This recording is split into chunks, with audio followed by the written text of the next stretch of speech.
Hello friends, welcome to education power 2.2। आज हम BEd के सेकेंड सेमेस्टर का जो फर्स्ट पेपर कोड है 106 उसका हम चौथा पार्ट करने जा रहे हैं। 3 पार्ट अपलोड कर दिया गया है चैनल पर, आप जाके देख सकते हैं। चलिए आज का टॉपिक देखते हैं, शैक्षिक प्रशासन के सिद्धांत। शैक्षिक प्रशासन के सिद्धांत फ्रेडरिक टेलर का जो सिद्धांत है, उन्होंने 4 सिद्धांत दिया है शैक्षिक प्रशासन के सिद्धांत के अंतर्गत। पहला है वैज्ञानिक ढांचा, न कि अंगूठे का नियम। दूसरा है समूह क्रियाओं में समन्वय, न कि स्वच्छंदता। तीसरा है संसाधनों का उचित प्रयोग। चौथा है प्रदर्शन आधारित वेतन व्यवस्था। ये चारों जो है वो शैक्षिक प्रशासन के सिद्धांत है। किसने दिया था? फ्रेडरिक टेलर ने दिया था। देखते हैं टेलर के सिद्धांत के मुख्य तत्व कौन कौन से हैं। पहला है वैज्ञानिक क्रिया का नियोजन। दूसरा है समय एवं गति अध्ययन। तीसरा है मानकीकरण। चौथा है भिन्नात्मक वेतन व्यवस्था। और पांचवा है प्रक्रियात्मक विशेषज्ञों का उपयोग। टेलर को देख लेते हैं, इन्होंने शैक्षिक प्रशासन के संबंध में क्या कहा है। इन्होंने कहा है कर्मचारी के प्रदर्शन स्तर के आधार पर ही वेतन निर्धारित किए जाने चाहिए। यह स्टेटमेंट हम लोग को याद रखना चाहिए, एमसीक्यू के रूप में आ सकता है। कर्मचारी के प्रदर्शन स्तर के आधार पर वेतन निर्धारित किए जाने चाहिए। किसने कहा था? टेलर ने। लूथर गुलिक का सिद्धांत सबसे इम्पोर्टेंट टॉपिक है। लूथर गुलिक का सिद्धांत देखते हैं। इन्होंने 1937 में papers on the science of the administration नामक पुस्तक लिखी। उन्होंने प्रशासन के 7 कार्य बताए जो निम्न हैं।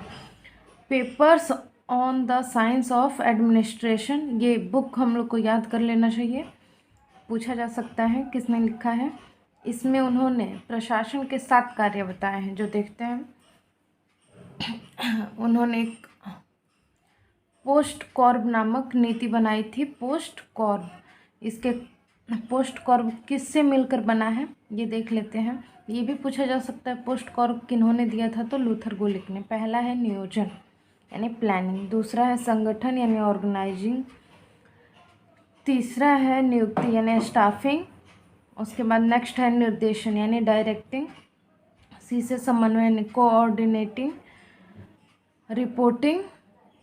आर से बी से बजटिंग। ये उन्होंने 7 जो कार्य लिखे हैं, पूछा जा सकता है कि लूथर गुलिक के कितने कार्य हैं। तो 7 सिद्धांत हैं पोस्ट कॉर्ब के अंतर्गत, हम लोग को बहुत आसानी से याद कर सकते हैं।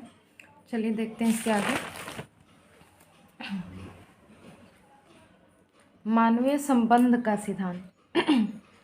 किसी भी संगठन में कार्यरत कर्मचारियों के साथ अच्छे संबंध स्थापित करने तथा उनके हितों को सामान्य हितों के साथ एकीकृत करने से है।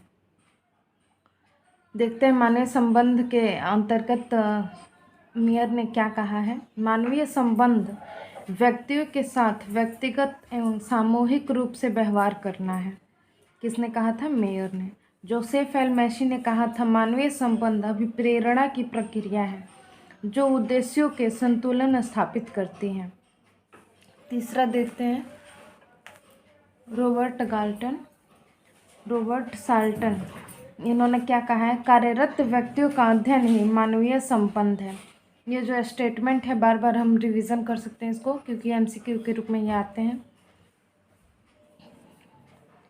नेक्स्ट है मेरी पार्कर फोलेट ने क्या कहा है? प्रशासन की श्रेष्ठता तभी मानी जाती है जब सभी मतभेद बातचीत तथा सहयोग से सुलझाए जाते हैं। अगला पॉइंट देखते हैं प्रबंधन की अवधारणा। प्रबंधन के बारे में हम पढ़ेंगे। प्रबंधन की अवधारणा। प्रबंधन किसी भी संगठन, चाहे वह औद्योगिक जगत से संबंधित हो या शिक्षा जगत का मस्तिष्क कहलाता है। यहाँ पे प्रबंधन किसी भी संगठन, चाहे वो औद्योगिक जगत से संबंधित हो, वह शिक्षा जगत से मस्तिष्क का कहलाता है।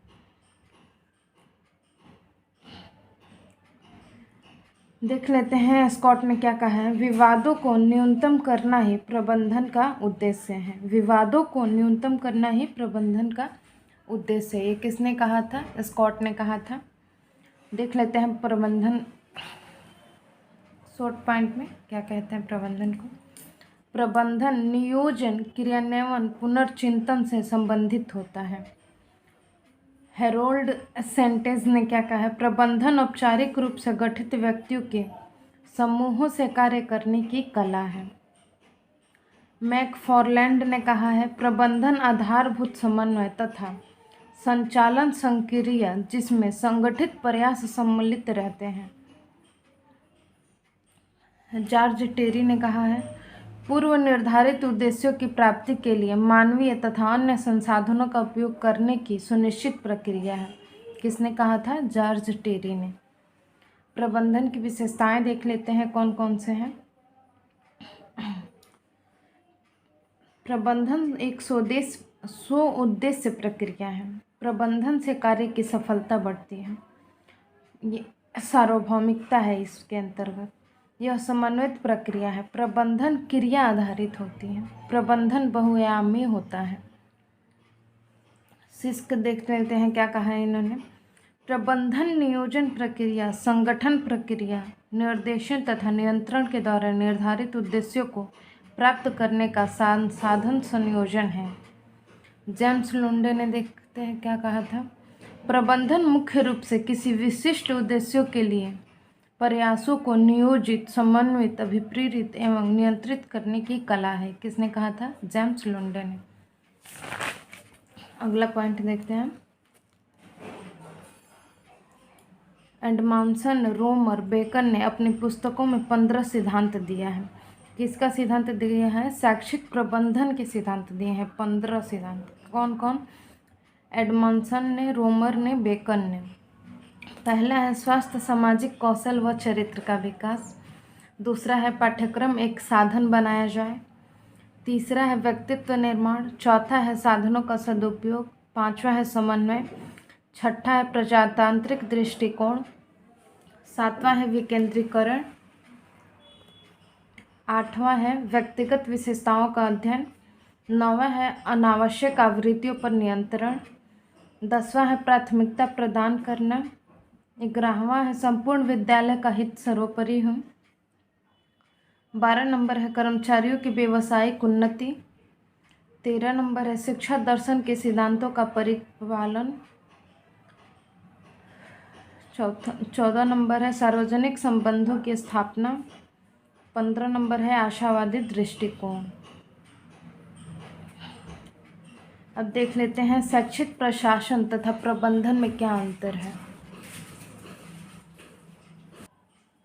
देखते हैं प्रशासन और प्रबंधन में अंतर। पहला पॉइंट है शैक्षिक प्रशासन एक साधन है जो संगठन के उद्देश्यों, नीतियों तथा मार्गदर्शक सिद्धांतों का निर्धारण करता है। प्रबंधन के बारे में देख लेते हैं। शैक्षिक प्रबंधन वह साधन है जिसका संबंध संचालकों या गवर्नरों के बोर्डों द्वारा निर्धारित उद्देश्य तथा लक्ष्यों की प्राप्ति से है। सेकंड पॉइंट देख लेते हैं।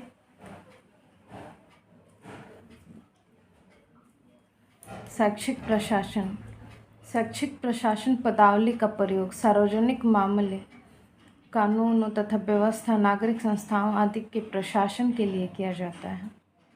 और जो शैक्षिक प्रबंधन है इस पदावली का प्रयोग कंपनी, कारखाने, फार्म आदि के संचालन के लिए किया जाता है। तीसरा नंबर है शैक्षिक प्रशासन नियमों तथा विनियमों से संबंधित है। इसमें कागजी कार्यवाही पर अधिक बल दिया जाता है। तीसरा पॉइंट है शैक्षिक प्रबंधन उद्देश्यों तथा लक्ष्यों से संबंधित है। इस पर कारणों, इसमें परिणामों पर अधिक बल दिया जाता है। चौथा नंबर है नियमों पर बल देने के कारण कठोर तथा परंपरागत होता है। परिणामों पर बल देने के कारण प्रगतिशील तथा कल्पनाशील होता है। पांचवा नंबर है इसमें परिणाम आसानी से नहीं मापे जा सकते हैं और शैक्षिक प्रबंधन में इसमें परिणाम को सुविधापूर्वक मापा जा सकता है। 6 नंबर पॉइंट है यह निर्णयों से संबंधित है जिसमें नियोजन, संगठन, नियुक्ति, संचालन, समन्वय, प्रतिवेदन, लेखन, बजट तथा मूल्यांकन से संबंधित है। शैक्षिक प्रशासन भी इससे संबंधित है और शैक्षिक प्रबंधन भी इससे संबंधित है। ये दोनों पॉइंट सेम ही हैं। नेक्स्ट पॉइंट है इसका संबंध भौतिक तथा मानवीय प्रयासों से है और जो शैक्षिक प्रबंधन है इसका संबंध व्यक्ति तथा वस्तु दोनों से है। अगर वीडियो आपको पसंद आए तो चैनल को सब्सक्राइब करें, वीडियो को लाइक करें, शेयर करना ना भूलें। अगर इसमें जो कोई भी आपको त्रुटि नज़र आ रही है तो कमेंट ज़रूर करें। ये बहुत ही मेहनत से बनाया गया है, हैंड रिटन नोट्स है।